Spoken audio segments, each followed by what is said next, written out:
Justin Butcher, why and Howdy. how did you get married at 19? Why?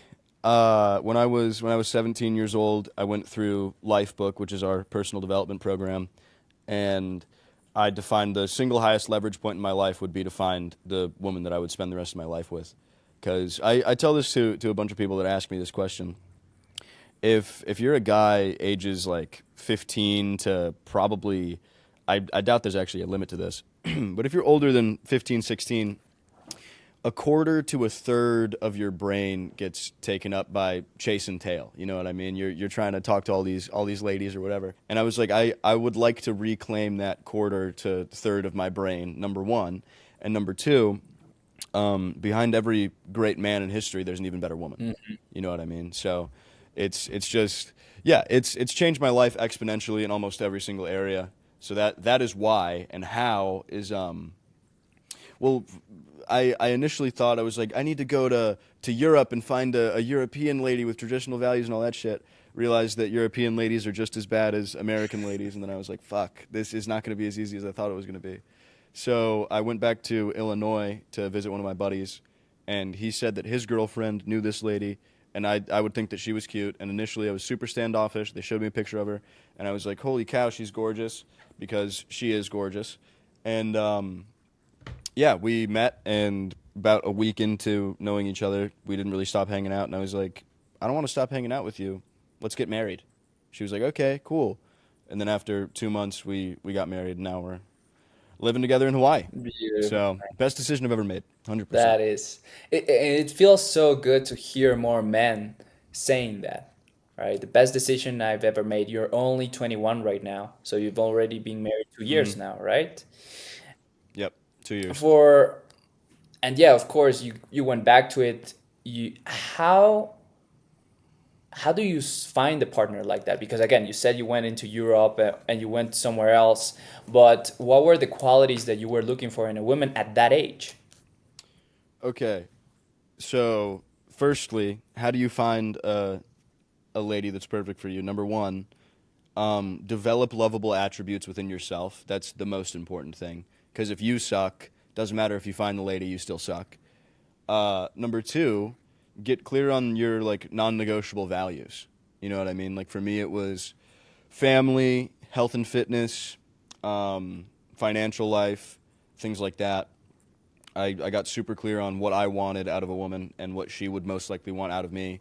I met Madeline and I was like, "Hey, are these things cool for you?" And she was like, "I agree with all of them. Let's go." And there's like some little things that you'll probably disagree about, but it's negligible compared to the big rocks, right? The values that I was looking for, definitely health and fitness needs to be high level. I don't ever want to be somebody that has low health and fitness standards. Uh, Intellectual life, I needed to marry a smart person, or at least somebody as smart as me. And I'm not a whiz kid or anything, but I enjoy hanging around people that are smart. So intellectual life, family, 100% want to have kids eventually, and then finances, the sacrifice necessary to get the financial life that we would like. Madeline understands that sometimes I need to work my ass off, and sometimes I can hang out with her more. So those are probably the big four, and I'm probably missing a few, but those are the ones that come to mind.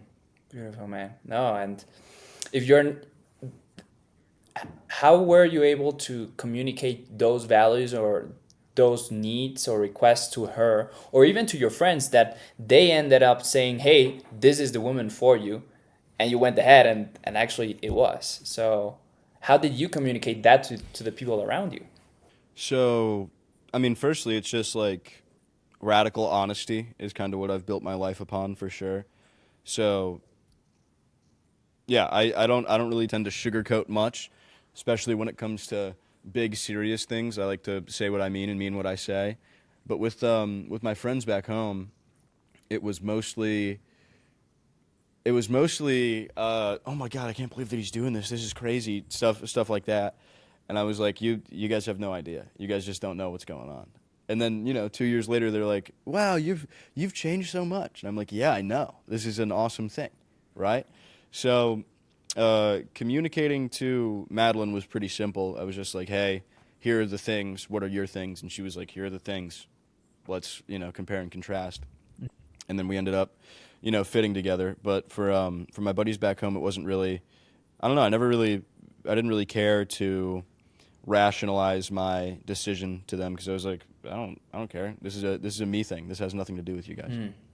Yeah, makes sense. And you said you were looking for something even before her. So did you had any previous relationships, serious relationships, and why didn't they work? What happened? Well, okay, let's define our terms here. What do you mean by serious So a relationships? serious relationship we can consider something that it was within the categories of, hey, I want a date to probably marry, or think of it as a long-term thing, not I'm dating just to find out and see if I like you. Um, no, with that definition of serious, absolutely not. I was a little bit of a fuckhead when I was little. That's the way I like to put it. Because I didn't really. I don't know what was up with me. I didn't really I had this vision, but I didn't really put it into a plan until I was 18 or 19 when I was like, okay, seriously, the next lady that I start dating, I want to date for real, as opposed to just messing around all teenager style. And yeah, it worked. I met Madeline, and I was like, this is cool. We can build each other up from where we are now, and that's exactly what we have done. Beautiful, man. And do you think the way that you saw your own parents and their marriage affect you in any way into choosing and making that radical decision of saying, I'm not going to fuck around? 100%, man. 100%. Yeah, I think that having a good example in anything will most likely inform your decision to do that thing, right? And my dad grew up in a divorced household, or I guess they divorced when he was 18 or 20 something, and he never had a good example of what a marriage could be until he met my mom's parents, and he was like, "Whoa, wait, you guys actually like each other? This is crazy. Oh my god." So growing up with that sort of golden standard of like romance should never die. You laugh, you have fun with your partner, all of these kinds of things. You travel a lot. That was my sort of bare minimum, right? Because I was like, anything worse than this doesn't seem to be a relationship at all. So when I met Madeline, I took her out to nice dinners and we laughed and we had fun and all this stuff. And she was like, this is cool. Because her parents are divorced and then came out to Hawaii to meet my parents. She saw my sort of bare minimum standard, which is my parents' relationship. And she was like, holy shit, that's what marriage can be like. This is going to be awesome. So absolutely, I think that having sort of a solid foundation to build upon and a good example, good role models, it's incredibly important. And it doesn't have to be your parents. It can be, friends' parents, or even like mentors or something like this. Okay. Nice. And coincidentally, or like supporting that, do you think as you build your own relationship, are you trying to build it by yourself, like you figure it out with her, or what do you think about trying to build that relationship? Do you go to mentors? Do you go to more references? How are you currently building that relationship and protecting that relationship? That's a good question. Mentors, I would say that I have a bunch of mentors that teach me a bunch of stuff in the business world, but my biggest mentor is my father, 100%. And that's sort of a two-edged sword, because if somebody that's not related to you gives you really good advice, you always take it. But if your dad tells you to do something that you know that you should do, you're like, shut up, Dad, come on. But most of the time, I take his advice, and that's fantastic. And Madeline's biggest mentor is easily my mom. And again, she has a bunch of amazing mentors. But I mean, truthfully, I forget who said this. I think it was Alex Serdue, who works with us at Lumen. He said that Madeline and I are J and M squared, because my mom is Missy, my dad is John, I'm Justin, she's Madeline. Same initials, just basically the squared version of them. So yeah, we really we took a look at our sort of love relationship vision, and it seemed to line up a lot with my parents when they were a little bit younger. So learning from their experience what worked, what didn't, and sort of how to navigate the uh, pitfalls, the hazards of having a successful relationship, it helps a lot. It helps a lot.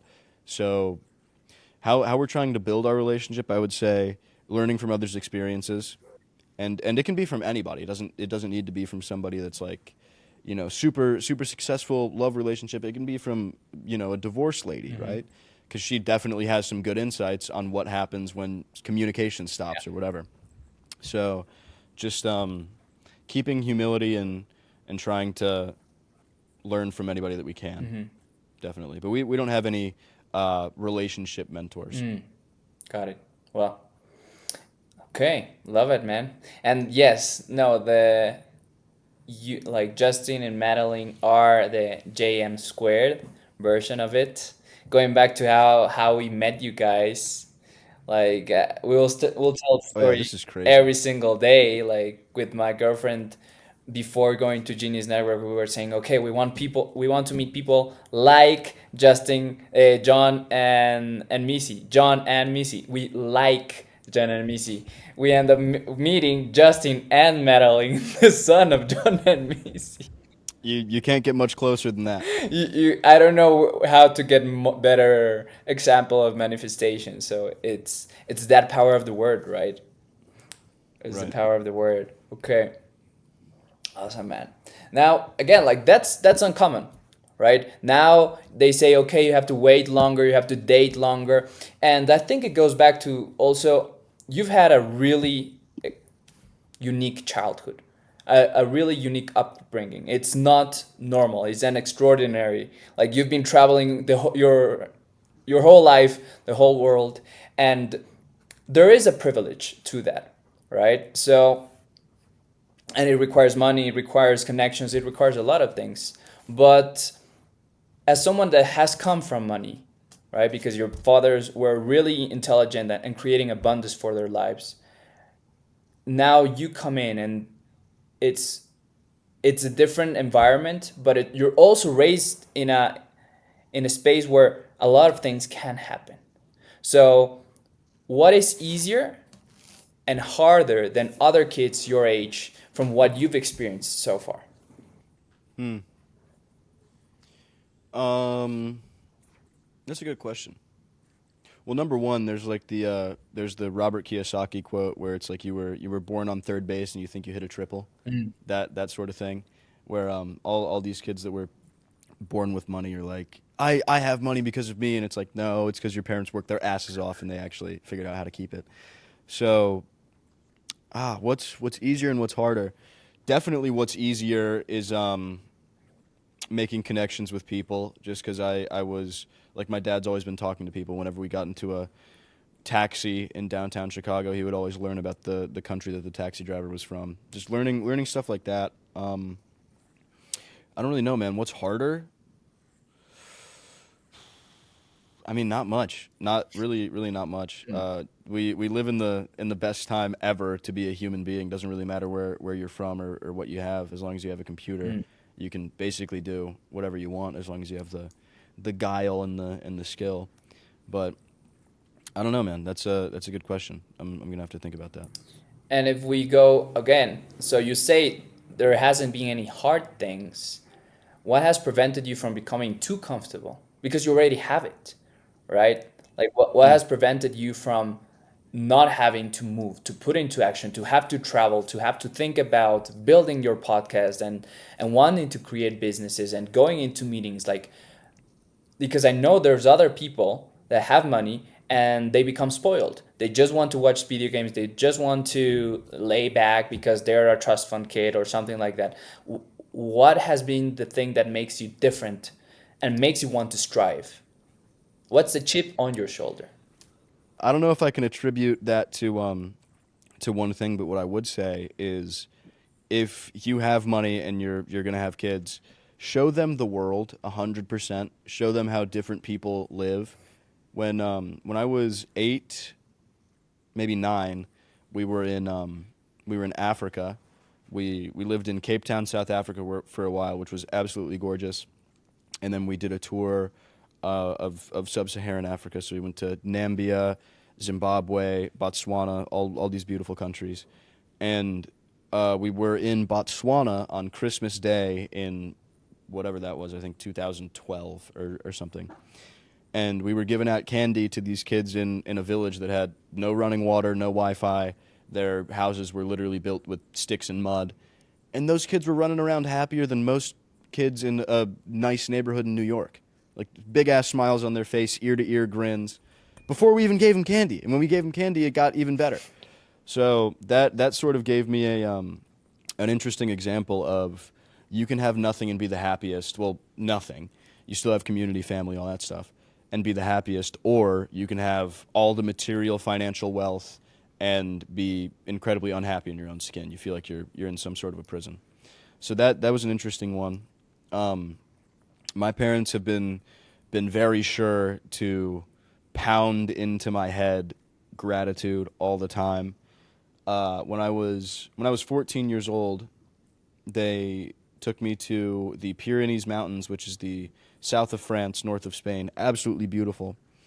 And they had me do a what's called a vision quest, which is like a rite of passage, right? So they basically put me on a mountain with a tent for 4 days, no food, just water, and they were like, "You're gonna be grateful for what we have now." And I was like, "Okay, let's do it." And the funny thing was is that I forgot my tarp, and it was raining for 3 of those days in the big ass mountains of the Pyrenees. So I was cold and wet for probably 72 Oh my hours. god. And that'll make you grateful for simple things like heating and having a home and stuff like that. So just ultra gratitude, all that kind of stuff. And actually when I was 18, right before I met Madeline, actually no, this is when I was 19, right after I had met Madeline. I was I felt kind of weird about using what my dad had worked for in order to better my own life. Things like asking him to connect me with so and so, asking him for advice on a business, stuff like that. And I talked to my dad about it, and he was like, "Are you an idiot? I didn't collect all of these things for nothing. Like the reason why we have this is so that we can share it. If you don't use these things, it's a disservice to me and you." Mm. And I was like, "Whoa, okay, all right." And that really flipped the switch for me because growing up, a lot of kids would be like, "You're so spoiled, yada yada yada. You have this and that," and words, sticks and stones may break my bones, but words will never hurt me, type of deal. But yeah, I always felt weird about not gaining everything myself, Hmm. and it was a weird sort of guilty feeling where I was like, oh, I didn't earn this type of deal. But when I talked to my dad about it, he was like, don't be stupid. I earned this, and you're my kid. So like, what are we doing here? So yeah, I don't really know how to answer that, man. It would be, um, I mean, number one, I think that contributing productively to people making their lives better is a good thing, regardless of if you're getting paid money or not. So I love doing that. Two, having money makes a lot of things in life easier. I've seen that growing up, and not having money makes a lot of things in life harder. I saw that growing up as well, and I think that you're reading Atlas Shrugged right now. Yeah. The sort of virtue of selfishness. I just want to produce and make the world better so that I can make my world better. I grew up in that sort of environment, and I feel like that definitely had a lot to do with the fact that I'm not just sitting on my couch playing video games and waiting around for things to happen. Mm-hmm. Mm. Okay, so you were incentivized to use the resources at your that your family has created first, right? You were shown Yeah, also there were things that are not to be taken for granted through those rite of passages, absolutely. right? And you saw what money and giving someone something without the need to receive something in return can do for you. And Yeah, the amount of happiness people can do without the things, right? Without the materials at the same time. And that's why you're driven. But there's also another thing, right? Because I remember when we first met, you had another company. You tried out something. You were trying out stuff, right? So you've always had this entrepreneurial spirit. Do you think this entrepreneurial spirit comes because of your family, because of your parents? Is it just in you or in your whole family? So that's actually uh, an interesting sort of frame for this question. Number one, um, I come from a family of entrepreneurs and artists, and those two things actually have a lot of similarities. I'm sure you know you're an entrepreneur and an artist, but I think that you can have this sort of initial spark of entrepreneurship. All of my siblings had that. Like me and my older sister, we used to go out and do bake sales and stuff like that, and try to give flyers door to door and that kind of stuff, trying to get people to buy our lemonade and our brownies. But I think that if you don't like cultivate that seed, that it'll die really fast. And I truthfully don't think that I can attribute 100% of that to my parents, because my wife Madeline grew up. Her parents are not entrepreneurs, but she made thousands of dollars in middle school from selling slime in class. She'd be like, "Here's a little container. Here, give me $5." That kind of stuff. But yeah, I think that you know, entrepreneurship is interesting. You gotta try again until one thing works, and you only need one thing to work, right? So yeah, I made a bunch of clothing businesses and stuff like that when I was younger, just because I've always been into fashion and stuff like that. And then when I got into philosophy, personal development, that was the industry that my dad was in. I learned all the skills that I possibly could in order to help him. So what I would say is, if you're a kid and you want to get into entrepreneurial endeavors or whatever, either try something yourself or look at what the people around you are doing and learn the skills in order to help them. Because if worst comes to worst, you don't get paid and you learn a whole bunch. And if the best opportunity happens, then you learn a whole bunch and you get paid. So there's really no downside. And what made you make the shift to working with your dad? Because again, there was this whole thing about not utilizing his resources that he had created, right? But you were in another industry. So what made you make the jump to say, okay, I want to follow this path, right? Because as kids, we sometimes even want to challenge that, right? I'm not going to do what my dad Oh, did, 100%. right? So, Yeah, yeah. what changed? Um, well, a few things. Number one is I went through their personal development program, Lifebook, and that's where I figured out that I wanted to marry somebody. And then when I did marry Madeline, I was like, whoa, this shit works. Huh. I started talking to him about the problems in that business, and I've always been super, I guess, keen on marketing. Marketing is very interesting to me. I like the idea of selling something to somebody that would make their life better, and then the money that they give me makes my life better. It's the idea of unequal exchange, sort of, that is really interesting to me. And I asked him, hey, what's the problem here? Why aren't you the richest guy in the world? Your product is amazing. What's going on? And he was like, well, dude, I don't know how to market this. And I was like, okay, there's a problem. Let me go learn all the skills that I possibly can in order to fix this problem. So I don't think that it was like an aha moment. I think that I was messing around in clothing and all that stuff, and it was cool. I still have some of those clothes, but it wasn't really. I was passionate about the product, but not the business, if that makes sense. Like, I like clothes, but I don't like the idea of designing a bunch of clothing just so I can go get manufactured, send it back to me. Oh, this is wrong, do the whole thing again. Truthfully, I like the idea of making people's lives better, which is like so sort of like trite and blown out of proportion, because everybody, no matter what business you're in, it's like, this makes the world better. But I think that personal development actually has the power to change people's lives, especially what we're working on right now. So I think if I had to sort of name one moment, it would be my dad complaining about how marketing in his business sucks, and me being like, wait a minute, I learned this thing, I can apply it here. And then he was like, holy shit, that's a good idea. And that was when I was like 18 or 19, and I was like, whoa, I can actually learn something online and apply it, in a business and fix something so that we can make more money. This is major. I might want to do this. So now we're me and my dad and our buddy Peter have gone into gone into business on a personal development software, and I am the marketing guy. Beautiful. So that's yeah. I would say that just solving problems for reward because of the value that you provide. That's what got me into personal development and working with my dad. And also, he's a cool guy, so I want to work with him. And you want to work with cool people, but I want to pull back Exactly. one thing that you just said, and I think every entrepreneur gets it, but he's not able to name it, which is two things: problem solving, but what you also said is pattern recognition. You saw that you were skilled at one thing, but you transported it to another thing, right? So Yeah. how do you learn that? How do you think you learned that to observe to observe and to notice, okay, this is working here, but it can also work here.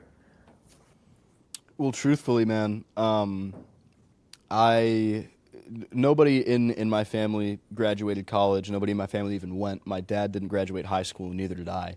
I've never been good at school, and the one thing that I was good at in school was problem solving, right? Especially with like you remember like the real world problems in math, like Johnny has 45 grapes and he needs to give 3 to whoever, and how many grapes does he have left? I was always good at that kind of stuff. But how I did that in business was really watching YouTube videos, Yale courses, Harvard courses, which are all online for free. A lot of Alex Hormozy, Charlie Morgan, stuff like that. And I took a bunch of notes, like I was in school, right? Like all of this stuff is actually kind of useful, but I didn't have a business to apply it to. So when I saw my dad having these problems with his marketing, I flipped through this book and I was like, wait a minute, I think I know the solution to this. If you surround yourself virtually with people that you want to be like, it really works. It really does. If you watch a bunch of Alex Hormozy videos and Charlie Morgan and people like that, you'll probably learn more about business. If you do the same thing with personal development, the Eckhart Tolles of the world, the Chris Williamsons, those kind of people, you're probably going to get, better at the personal development skill, whatever that is. Yeah.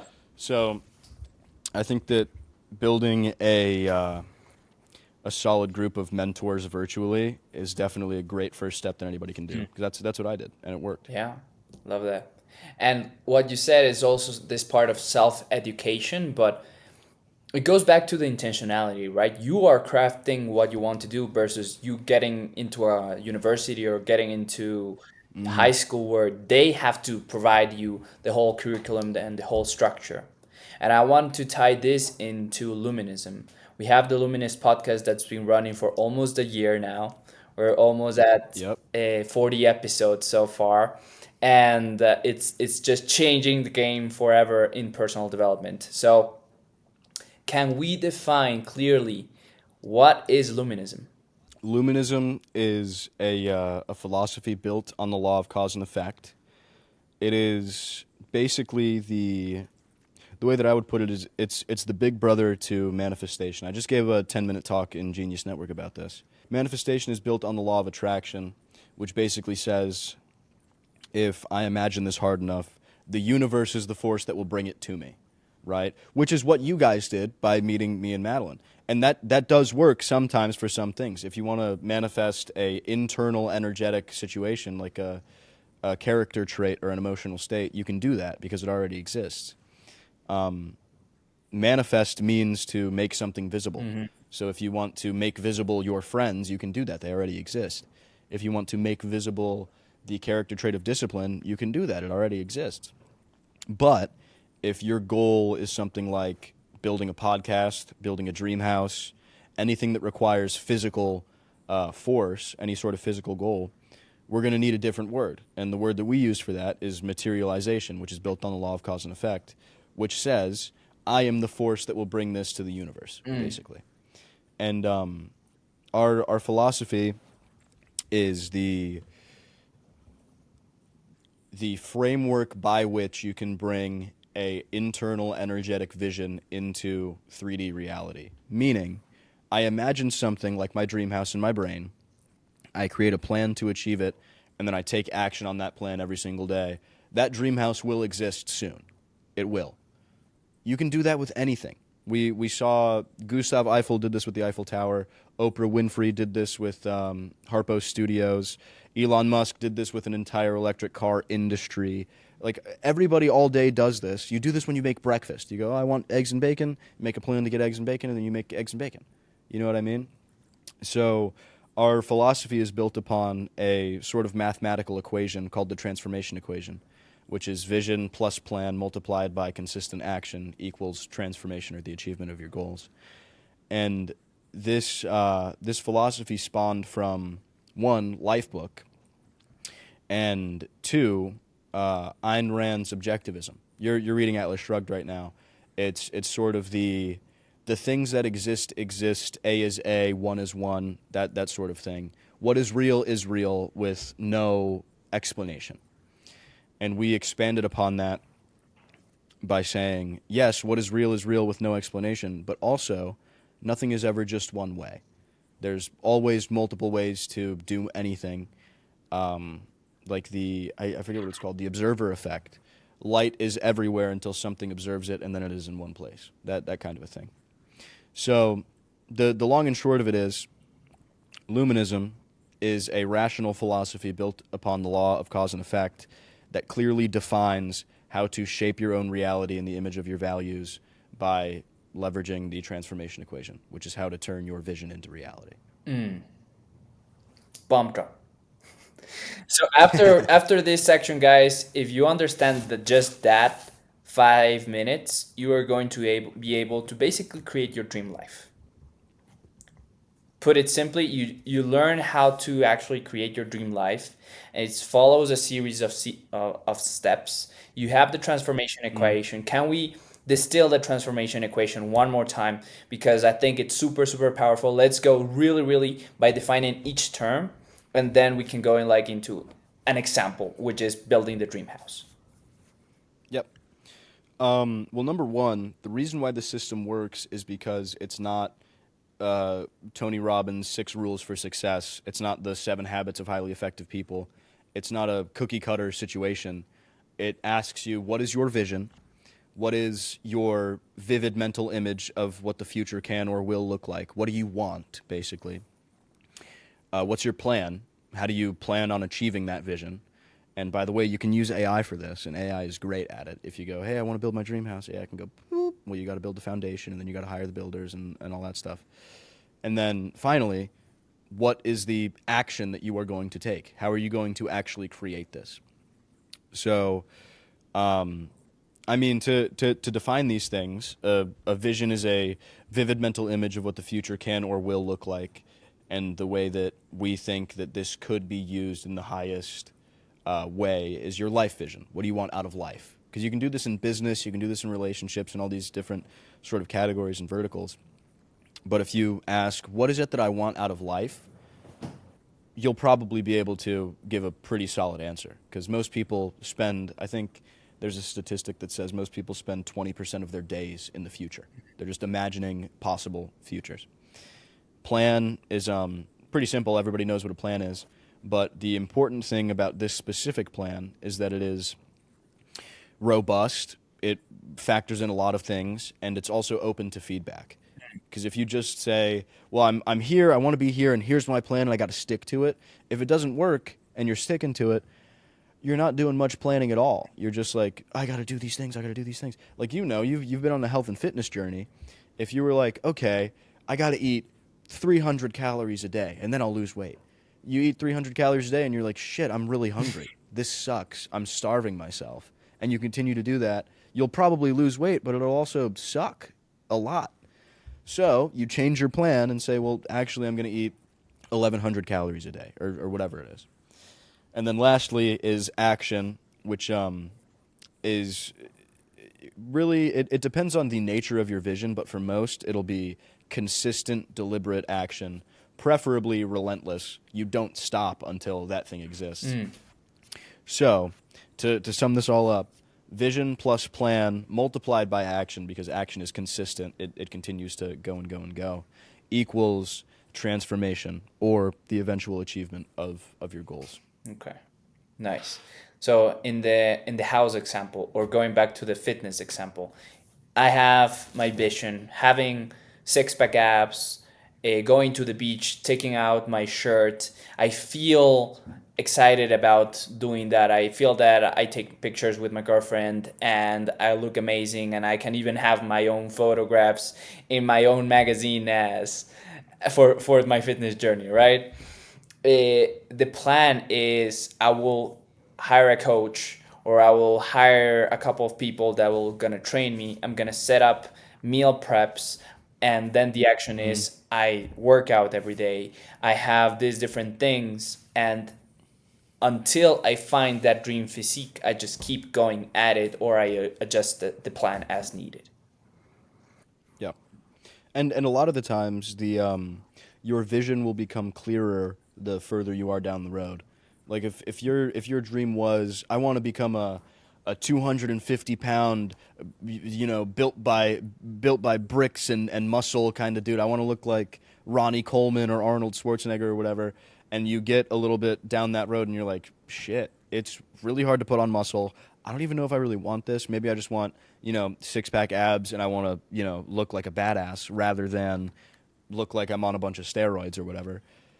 Your vision tends to become clearer the more you are down the road. And also, it all depends on what you want, which is the interesting part about this. It's entirely subjective. So if you do get to six pack abs and you're like, well, I actually like food more than I like having abs, then that's okay. That's awesome. I tend to fall into that sort of rhythm sometimes where I'm like, I gotta really get my shit together, and then I get my shit together. I see my abs, and I'm like, this is awesome, but I miss pasta. I miss pizza, right? So your vision changes, and then your plan and your action have to change subsequently. But truthfully, man, the most important thing is the the sort of culmination of these three components. Because if you have a vision but no plan and no action, you don't have much. If you have a plan but no vision, you don't know what the fuck you're doing. And if you have action but no plan and no vision, you're just kind of running in a bunch of different directions. So if you have these three components, and it's pretty simple, right? Like vision is just imagine your best future. Action is pretty easy once you know what to do. Most people will do it. The hardest part has been, historically at least, the plan. But now you can go, like I'm sure. Did you use AI to help you with your meal plan and stuff like that? So what I did in the recent, not necessarily with that, but with the business, like getting the outreach and getting the strategy in terms of Yeah. understanding the plan, understanding the numbers. How can I reach the There we go. revenue instead of me trying to do all the calculations and the spreadsheet? I just put everything into AI, and it gives me like a 6 month journey, or it gives me a two week journey, and depending on that, I can just follow the plan. Yeah. That's and the thing about AI, I was talking with our CTO Peter, who's like a super AI wizard, a super nature guy. I love him to death. He gave me some really good sauce on AI. You know the Pareto distribution, the 80-20 rule, that kind of thing. So with AI, it is technically the 80-20 rule, but it's 10-80-10, Yeah. meaning 10% of your effort goes into creating the prompt, and you really need to get super clear on it, engineer it as good as you can. AI does 80% of the work, and then on the back end, you go, well, this isn't 100% right. Let me massage this a little bit. And then that's when the last 10% of the effort comes in. And I'm sure you see this all the time in your business. It'll spit out something that's like, it's almost there, but you have to like quality control check it, all the sort of qualitative stuff you got to change a little bit. Maybe it like misspells a name or two or whatever. But the big rocks it handles, right? And it's the same thing if you want to make a life plan or a reading plan or a workout plan or whatever, right? Even like you want to plan a trip with your spouse, it can kill that. Mhm. So you create your vision, have AI help you with a plan. Really, no matter what it is, it can handle 80% of the effort, and then you just take action on it. And everybody does a bunch of action all day. We're all so busy. If you knew exactly how to get to the life of your dreams, why would you focus on just about anything else? Like if I know exactly how to get to where I want to go, why am I taking these weird meetings with people that I don't even Mhm. like? I'm going to go work on my dream house or have calls with people that I actually do like, like you and the rest of our team, right? Because that's pushing my life vision forward. Yeah. So let's, if you have a if you have this transformation equation dialed in, it gives you a decision making framework. Because then you go, well, does this action get me closer or further from my vision? If it gets me further, I'm not fucking doing it. If it gets me closer, let's go. That's the long and the short of it. I love it. And going back to that, I think it just solves so much suffering down the path as well. I was telling my men's group, because yesterday we were meeting in person with my brother and with other men, and I was telling, I'm rich. I don't have the millions of dollars yet, but I'm rich because even if I had more money, I would still be doing the same thing. I would not change a thing. I would be traveling more, of course, yes. But bro, I spent my whole day yesterday finishing to write my book. Today I finished my first book at 28. Holy Also shit! with AI, right? Like 10% prompt building, 80% the book, 10% the rest of the book. And I took what did I do? I did 30 YouTube videos, transcribe all of those transcribes into an outline, all of them into a chapters, and from July until October, refining all those chapters. 20 chapters of a book ready to go. But I'm writing and I'm creating it because I decided that I was going to do that. Right now I'm Yep. speaking with you, right? I would not be doing something else or talking with someone else, even if it's the president of a country, because I want to talk with you. Because I'm choosing what I want for my life. And the more you choose and repeat that process of vision, a plan, and action, your life is basically set. Yep. And if you just stack up days where you're doing what you want, you just live the life of your dreams because it was all here. Yeah, it's really interesting that people don't like if you look at the transformation equation and you go, yeah, this is really simple, this is really rudimentary. I kind of intrinsically know this already. I just want to say something to that person really quick. And regardless of your sort of religious affiliations or your spiritual values or whatever, the most powerful component in a closed loop system, we'll call this closed loop system the universe. Our creator is outside of this because it created the universe, so how could it be inside? We are inside of this universe. The most powerful component of this universe is the one that can change the very nature or state or form of it, which is us. That's literally what we can do. If I envision a dream house right over there, in 3, 4, 5 years, assuming that I do the actions necessary, it'll happen. I literally changed the world from thinking about a thing and then doing it. That's insane. Like, that's literally magical, right? And a lot of people get caught up on, especially people in our generation, get caught up on the time that it takes to do Oh, something. yes. Like, I'm sure you didn't just write your book in an afternoon. You know what I mean? It takes time to do a thing. Yeah. But a lot of people see the social media highlights and they see the kid that went from zero to $150,000 a month in 60 days or whatever, and they go, ooh, I could do that, and then they try to do it, and it's hard, and it takes a while. But if you are super clear and committed to your vision, it will happen. It's not really a matter of if, it's a matter of when, right? And tying back to the vision part, yesterday I sent you that interview about this billionaire guy. He 8 years ago, he had the conviction, he had the vision, he had nothing, right? He was so like he was single, he broke up with his girlfriend, he was failing a company, right? But Yep. he had so much conviction and he had so much of the vision and the desire to create something. 8 years later, he's a billionaire Yep. with a unicorn. And one of the phrases that like touched me so much, and I even sent it to my girlfriend. They are able to identify something that the people in history did in the past. And this is what I say: the people who like history, study history, then go on to make history. I love that. I like that a lot. I like that a lot. Yeah, and we can look at the transformation equation throughout history. Like we just can. You know what I mean? Our founding fathers, or at least my founding fathers, because you're from Ecuador, they envisioned a free nation, and then they wrote the Constitution, and then they took action to make it so. You know what I mean? Like we can look at this thing throughout history. Even the pyramids, we still haven't figured out the plan by which they've made that happen. But they took action and made the impossible possible.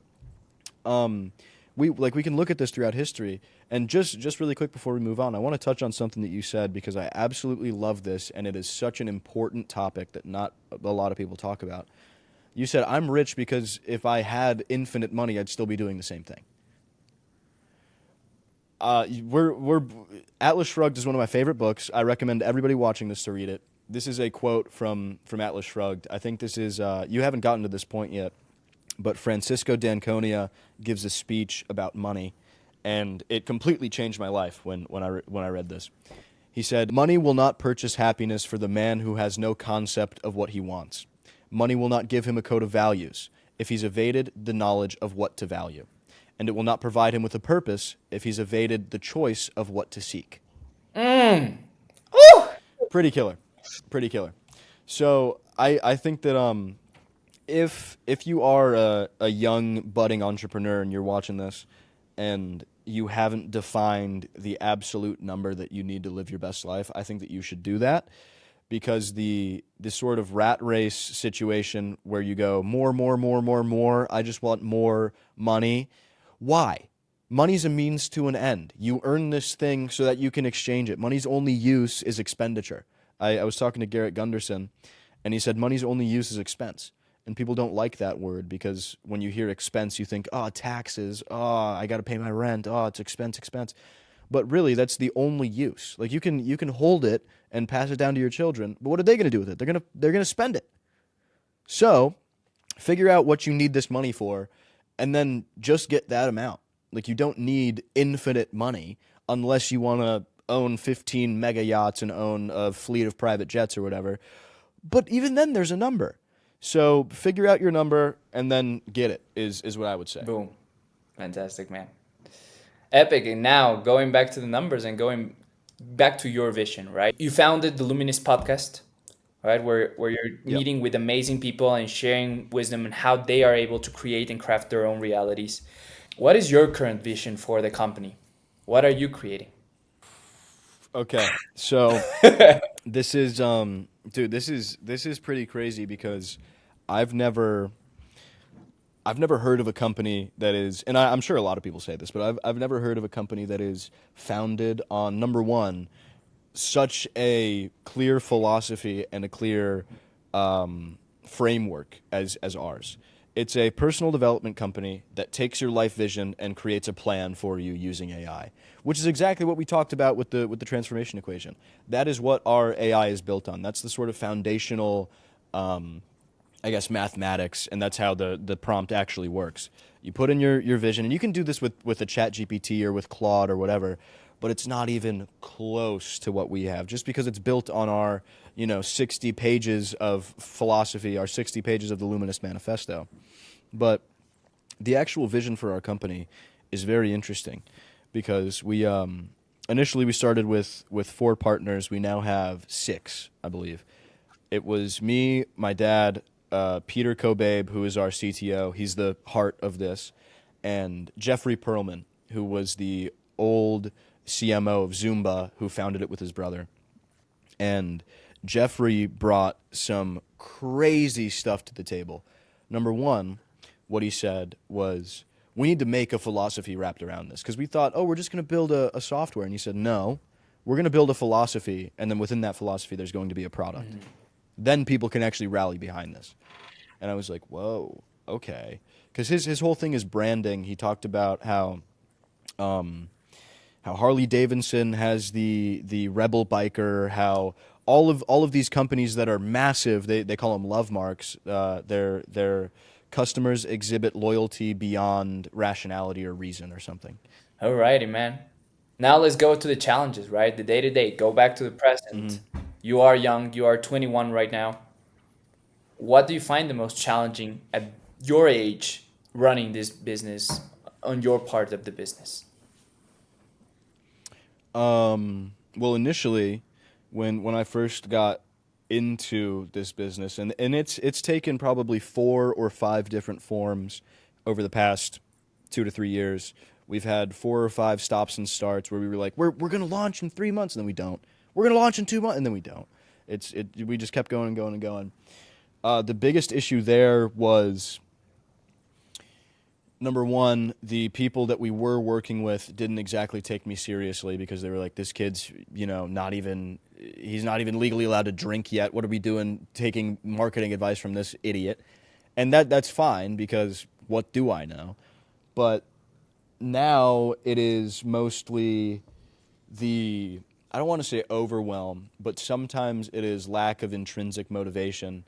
And what we've sort of discovered is if you can get clearer on your vision, like I just gave you a, beautiful, vivid picture. If you can get clearer on your vision, you tend to become more motivated from that. And if you can get clearer on your purpose, why you want this, that tends to give you motivation as well. So every time me and the rest of the team get a little bit burnt out or whatever, we go, you guys, why are we doing this? And then we say all of our reasons, and we go, shit, kind of seems like we should do this. Or we go, what will we get if we do this? And, all the money's great, but we would have changed the world and launched our philosophy. That's pretty badass. So let's do that, right? So the two biggest issues are probably, well, not anymore, because people have learned that I almost know what I'm talking about. But the biggest issue is lack of intrinsic motivation, and that it's fleeting because some days I wake up and I'm ready to crush it, and some days I wake up and I go, oh no, everything's terrible, this is so bad. Wake up on the wrong side of the bed or whatever. But I mean, if you wake up every day and you really want to crush it, the chances of you achieving your goal are so much higher than if you wake up and you're just kind of like trudging through life. You know what I mean? So biggest issue is probably just being motivated. But like it's such a small thing just because I love what I do. And I'm the exact same as you. I wouldn't be doing anything different if I had infinite money. Mm-hmm. You know what I mean? Boom. So yeah, if we can handle the motivation, we're going to get there much faster. There we go. It's about to get stronger from here on out. And yeah, after this podcast blows up, more people will find about Luminism. Okay, let's shift back now into, again, the circle of influence. You're part of the Genius Network, which is a really high-end Yep. mastermind where you meet founders, entrepreneurs, business people, millionaires, basically, who are crushing it in business. And probably at 21, you've spoken to more millionaires than any other 19-year-old has in the world. So, what are the things they do, and what are the things they don't do? Well, let's start with the things that they don't do. Number one is complain. I haven't heard anybody that is incredibly successful complain. Sometimes they will tell you their problem in hopes that you will give them a solution, but that's incredibly different than, some people call it venting, right? They just go, well, no, I don't want to hear your advice. I just want to tell you my problems and then let's sit with them. They don't do that. They just don't do that shit. And, a bunch of my friends used to vent to me or complain to me. And then shortly after, they realize that I'm not the guy to sit there and listen. I will give you advice and say, here's how you change this. And then if you go, yeah, but that's hard, I'll be like, okay, bye. Like, I'm not doing this. Number one, they don't complain. What else do they not do? They do not. Well, actually, let me switch this. They do value their health and fitness and their emotional lives more than a lot of other people.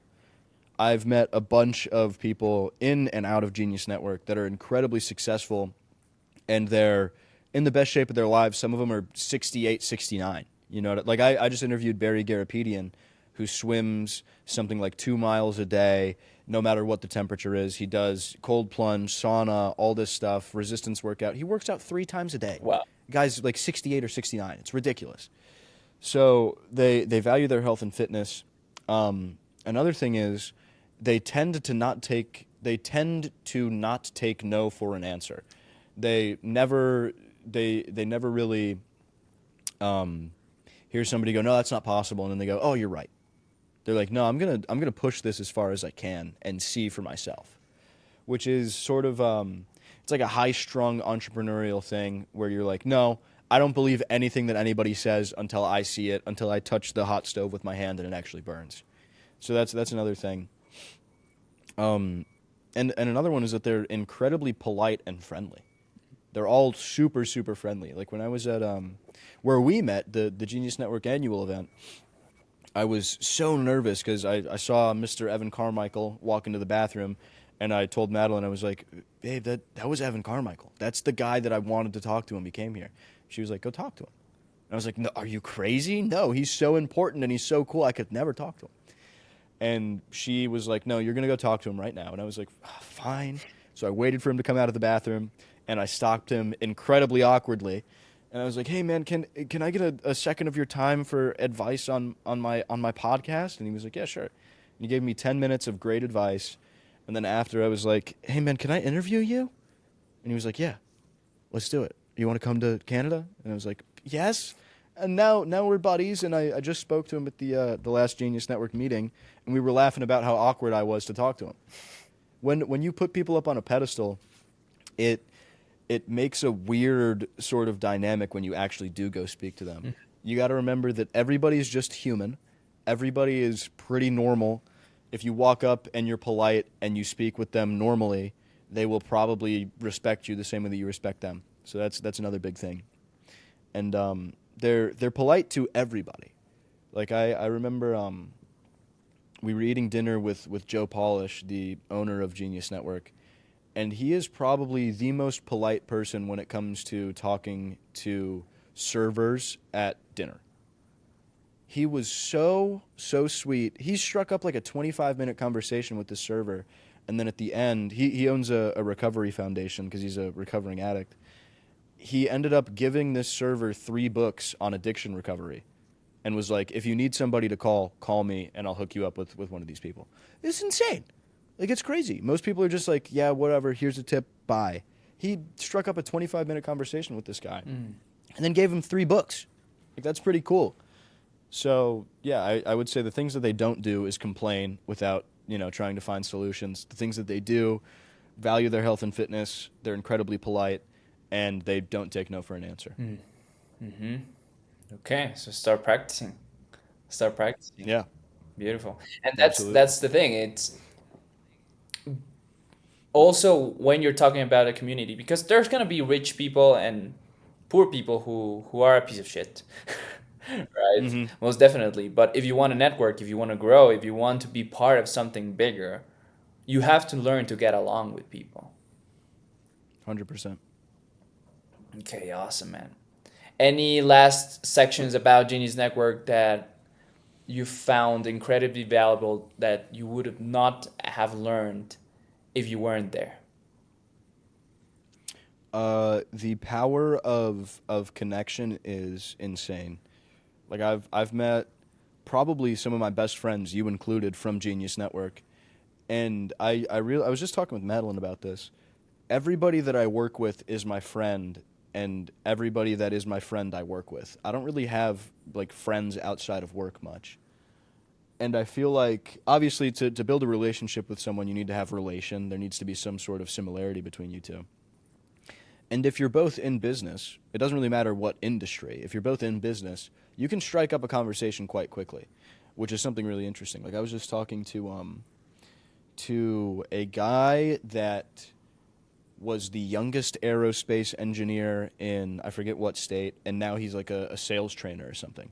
I don't know shit about aerospace engineering or sales, really. But we struck up an hour-long conversation because he's a cool guy. And I was like, I want to learn so much from you. Now I'm going to interview him on the podcast. I'm really excited about that. Boom. So the biggest thing that I've learned from Genius Network is if you can find where you can relate to somebody, you can build a friendship. It doesn't really matter. Yeah.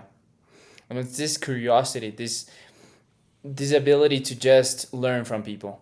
And that's something that I actually Yeah. should be doing again because I used to meet and connect with all of the Uber drivers that I would go to. I have being more into myself and more into selfish myself, and but I realize now that I'm missing that.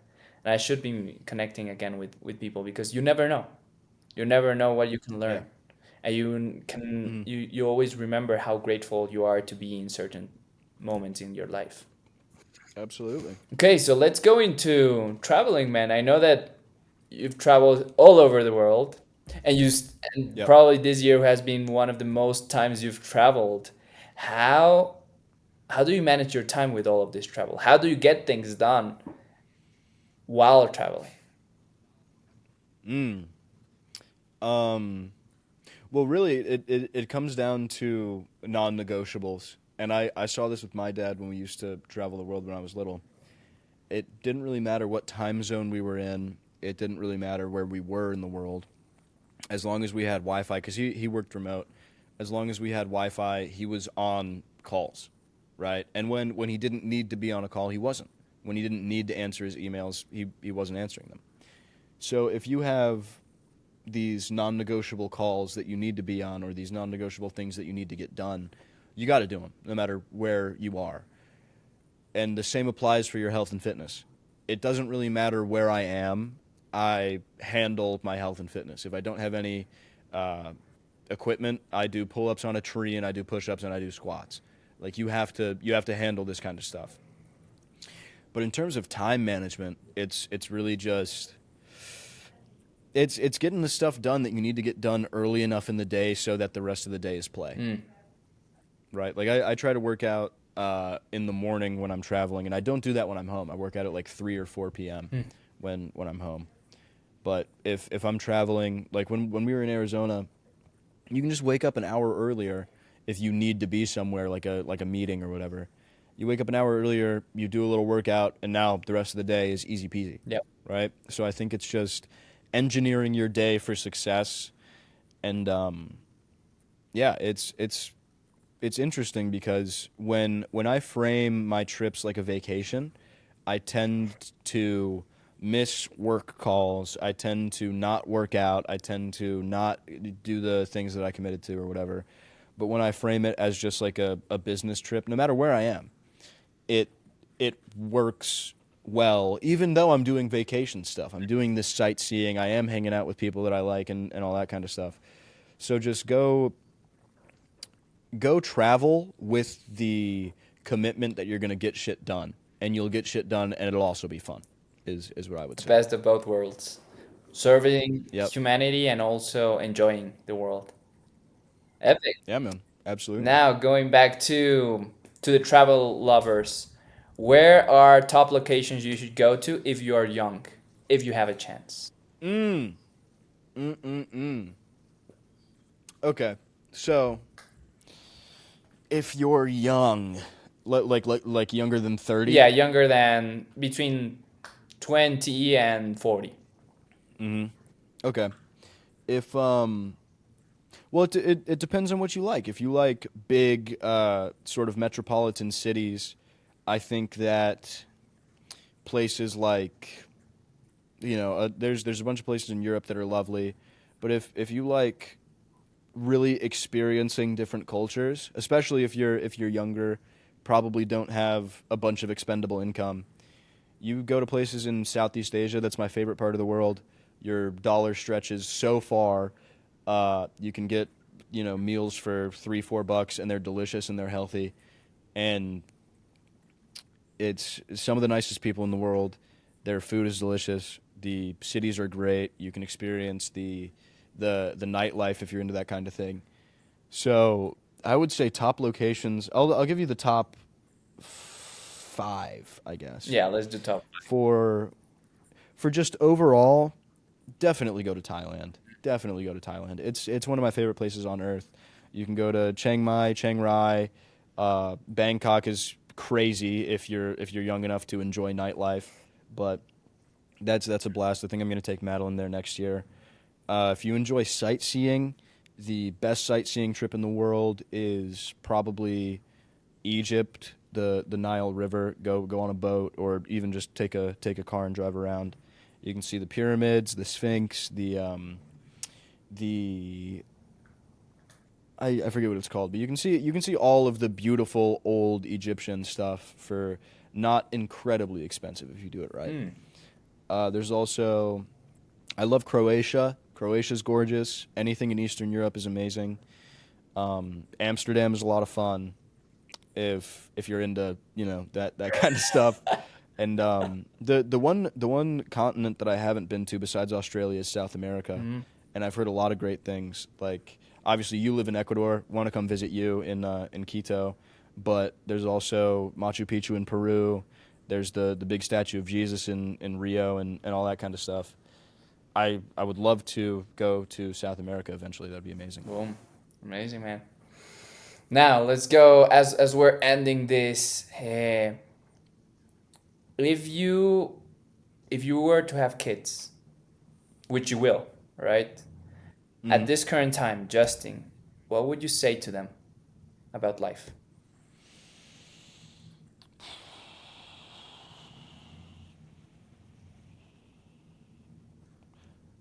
Life is what you make it. Mm. That's probably what I would say. Now let's go to the future. That Justin Butcher of 30 years old, he's already exited his first company. He's making the billions. What would you ask him? What would I ask him? Interesting. Let's see. How do we get there faster? Probably. I'm incredibly impatient and I want everything to be done right now. So probably how do we get there faster? Mm. Okay, nice. And you have your business, you have your wife, you have all of the cool things happening. What do you think is your current life purpose at this moment? Oh, my current purpose in life. Let's see. I want to build and cultivate the highest quality of life possible and share it with the people I love so that people know that it is possible to do. Is what I would say. Mm, epic. Nice, man. Anything else you'd like to leave the Zen Talk viewers, listeners? Any message that comes to mind around this? I mean, what I would say is you can have basically anything in life as long as you figure out what it is, make a plan, and you take action. So just get after it. That's what I would say. Well, where can people find you? The Luminist podcast on YouTube, Spotify, Apple, Instagram, all socials. Justin J Butcher is my personal Instagram. And in January, I think January 13th, we will have finally launched our software called Lumen. So depending on when this comes out, it may be in the past or in the future. Yeah, you can check us out, see what we're doing. Boom. Amazing. Let's go. Make sure that you subscribe to the Luminous channel. It's on the description below. And with that said, thank you so much, Justin. It's been a powerful episode. Thank you, bro. Absolutely, it's a pleasure.